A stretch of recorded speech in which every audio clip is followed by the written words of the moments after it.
Ya, pemirsa, Anda kembali di News on the Spot. Pemirsa, banjir yang menggenangi hampir seluruh wilayah Manado, Sulawesi Utara mulai surut. Namun hingga saat ini masih banyak warga yang bertahan di tempat pengungsian dan ada sebagian lainnya yang mulai membersihkan sampah sisa banjir.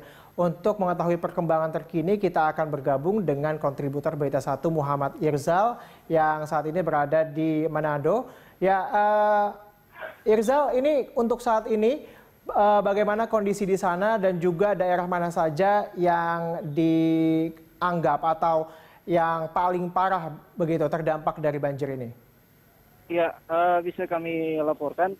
Saat ini kondisi Manado sendiri, perlahan air banjir yang kemarin sempat naik, saat ini kondisinya sudah surut meski kota Manado sendiri masih diguyur hujan sejak Sabtu pagi tadi.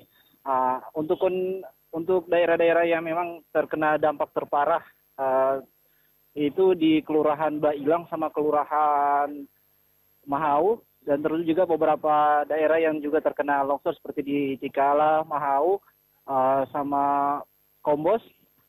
Dua korban jiwa juga akibat tertimpa reruntuhan material longsor. Sementara satu orang dinyatakan hanyut sudah ditemukan saat Jumat kemarin. Ya. Terkait dengan hal ini, apakah kemudian sudah ada pengungsian-pengungsian yang dibangun di sana, kemudian juga fasilitas-fasilitasnya dan juga apakah sudah ada bantuan kepada warga di sana, Irzal? Ya, dari pemerintah provinsi maupun pemerintah Kota Manado sendiri sudah dibantu swasta sudah mendirikan posko bantuan untuk makanan siap saji maupun posko kesehatan untuk membantu warga yang mengungsi. Tercatat ada ribuan warga dan yang mengungsi sejak Jumat malam akibat banjir yang terjadi. Sementara untuk posko kesehatan sendiri memang difungsikan untuk membantu warga yang akan memeriksa kesehatan mereka pasca banjir. Kemudian untuk dapur umum sendiri dibangun untuk membantu agar pelayanan makanan siap saji untuk warga yang terkena dampak banjir ini bisa langsung diberikan. Ya.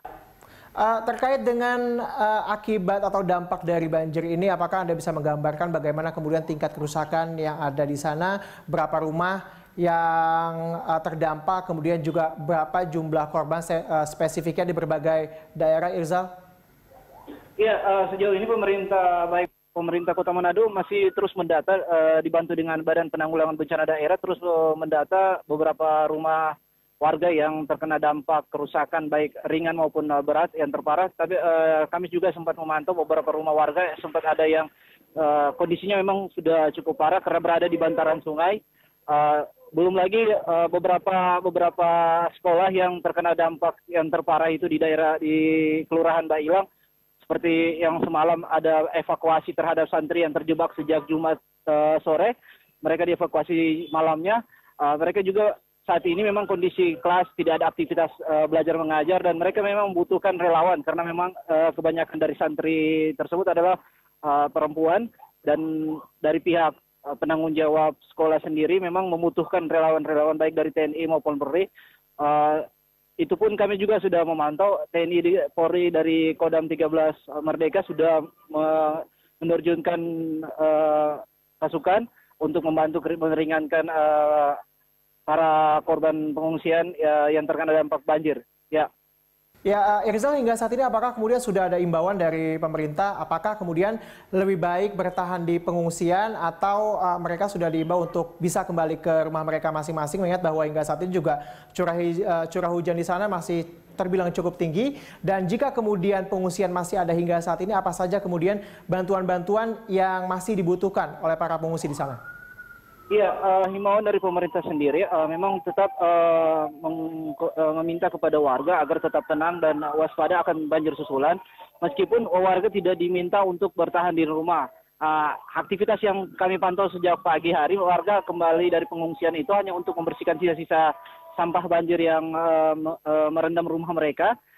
Sementara malam harinya mereka memang dimintakan dari pemerintah kelurahan maupun kecamatan dan agar warga ini tidak bertahan di rumah karena memang kondisi air yang kadang-kala masih bisa kemungkinan untuk naik. Nah, sementara yang dibutuhkan dari di lokasi pengungsian yang kami dapatkan dari pengeluhan dari warga sendiri pengungsian, mereka membutuhkan baik dari makanan siap saji, juga alat kebutuhan untuk kebersihan, dan juga yang paling terpenting ketika malam hari mereka membutuhkan selimut untuk dan tikar untuk alas untuk tidur mereka di lokasi pengungsian. Ya. Baik, terima kasih Muhammad Irzal atas informasi yang telah Anda sampaikan. Kita berharap bahwa nantinya pengungsian atau pihak-pihak dari mulai pemerintah dapat mengatasi keterbatasan begitu di pengungsian-pengungsian di sana. Terima kasih Muhammad Irzal.